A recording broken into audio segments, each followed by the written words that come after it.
हर हर महादेव। दोस्तों, सावन पूर्णिमा और रक्षाबंधन की आप सभी को ढेरों शुभकामनाएं। महादेव और श्री हरि विष्णु जी का आशीर्वाद सदा ही आपके परिवार पर बना रहे, घर में सुख समृद्धि का वासा हो, इसी कामना के साथ आज पूर्णिमा व्रत कथा का हम इसमें श्रवण करेंगे। मेरे साथ बोलिए जय श्री हरि विष्णु। एक समय की बात है जब यशोदा मैया ने भगवान श्री कृष्ण से कहा कि हे कृष्ण, तुम सारे संसार के उत्पन्न करता हो, पालनहार हो तथा संहार करता भी तुम ही हो।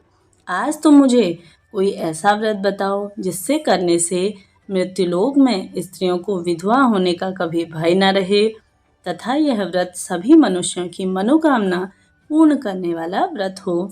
श्री कृष्ण कहने लगे कि माता, तुमने तो अति सुंदर प्रश्न किया है। मैं तुमसे ऐसे ही एक व्रत का विस्तार कहता हूँ। सौभाग्य की प्राप्ति के लिए स्त्रियों को 32 पूर्णमासी का व्रत करना चाहिए। इस व्रत को करने से उन्हें सौभाग्य और संपत्ति मिलती है। यह व्रत सौभाग्य देने वाला और भगवान शिव के प्रति मनुष्य मात्र की भक्ति को बढ़ाने वाला है। उनकी बातें सुनकर यशोदा जी कहने लगी, हे कृष्ण, सर्वप्रथम इस व्रत को मृत्युलोक में किसने किया था, इसके विषय में भी मुझे विस्तार पूर्वक आज आप बताइए। तब श्री कृष्ण ने अपनी माता को जो कथा सुनाई है वह कथा कुछ इस प्रकार है। राजा चंद्रहास की नगरी कार्तिका में एक धनेश्वर नाम का ब्राह्मण रहता था, जिसकी पत्नी का नाम रूपवती था। उन ब्राह्मण के पास धन दौलत की कोई कमी नहीं थी, परंतु वह संतानहीन था, जो उनके दुख की वजह बनी थी। एक बार जब तपस्वी योगी उस नगरी में आए, वह केवल ब्राह्मण के ही घर को छोड़कर बाकी सारे घरों से भिक्षा मांगता था। कई दिनों तक ऐसा ही चलता रहा। एक दिन ब्राह्मण ने यह देखा और उन्होंने तपस्वी योगी से पूछा कि वह उसके घर से भिक्षा क्यों नहीं लेते हैं। इस बार योगी ने बताया कि जिस घर में संतान न हो उस घर से भिक्षा लेना पाप का कार्य है। तपस्वी की बात सुनकर धनेश्वर को बहुत ही दुख हुआ और उसने तपस्वी से इसका समाधान पूछा। उस तपस्वी ने धनेश्वर को देवी चंडी की आराधना करने के लिए कहा। अगले दिन धनेश्वर तपस्वी के अनुसार चंडी की उपासना तथा उपवास करने के लिए जंगल में चला गया। 16 दिन के पश्चात देवी चंडी ने धनेश्वर को दर्शन दिए, जिसने देवी माँ ने कहा कि शीघ्र ही तुम्हें पुत्र रत्न की प्राप्ति होगी, परंतु उसकी आयु केवल 16 वर्ष की ही होगी और उसके पश्चात उसकी मृत्यु हो जाएगी। देवी की बात से धनेश्वर थोड़ी चिंता में पड़ गया।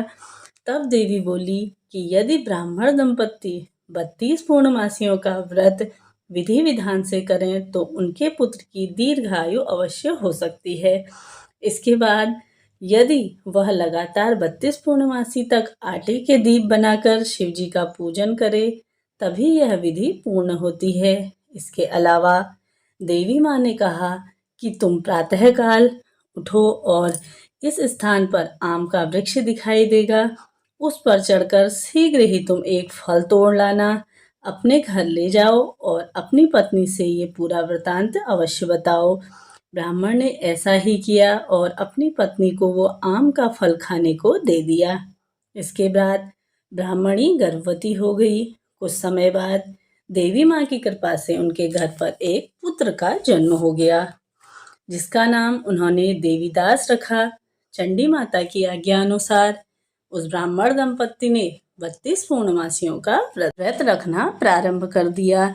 जब देवीदास 16 वर्ष का होने वाला था, तब उस समय उसके माता पिता ने उसके मामा के साथ उसे विद्या अध्ययन के लिए काशी भेज दिया। काशी जा रहे मामा और भांजा रात बिताने के लिए किसी गांव में ठहरे हुए थे। उस दिन उसी गांव में एक ब्राह्मण की सुंदर कन्या का विवाह होने वाला था। जिस धर्मशाला के अंदर वर और उनकी बारात ठहरी हुई थी, उसी धर्मशाला में देवीदास और उसके मामा भी ठहर गए। लेकिन लगन के समय वर को धनुर्वात हो गया, इसलिए वर के पिता ने अपने रिश्तेदारों से परामर्श करके निश्चय किया कि देवीदास मेरे ही पुत्र जैसा सुंदर है, मैं इसके साथ ही कन्या का लगन करवा देता हूँ। वर के पिता ने देवीदास के मामा से यह बात बताई, जिस पर देवीदास के मामा राजी हो गए। विवाह के कुछ समय बाद जब काल देवीदास के प्राण लेने के लिए आया, तब ब्राह्मण दंपत्ति के व्रत के कारण देवीदास को कुछ भी नहीं हुआ और इसके ऊपर से संकट की सारी घड़ी टल गई। उस वक्त से ही ऐसा कहा जाता है कि पूर्णिमा के दिन व्रत करने से व्यक्ति को हर प्रकार के संकट से मुक्ति मिल जाती है। कथा यहाँ पर पूर्ण होती है। बोलिए हर हर महादेव। अब हम दूसरी कथा का यहाँ पे श्रवण करेंगे। जैसा कि पौराणिक कथा के अनुसार एक नगर में एक तुंगध्वज नाम का राजा राज्य करता था। तुंगध्वज राजा को जंगल में शिकार करने का बहुत शौक था। एक दिन राजा जंगल में शिकार करने गया। शिकार करते करते वह बहुत थक गया। थकान दूर करने के लिए एक बरगद के पेड़ के नीचे जाकर के वह बैठ गया।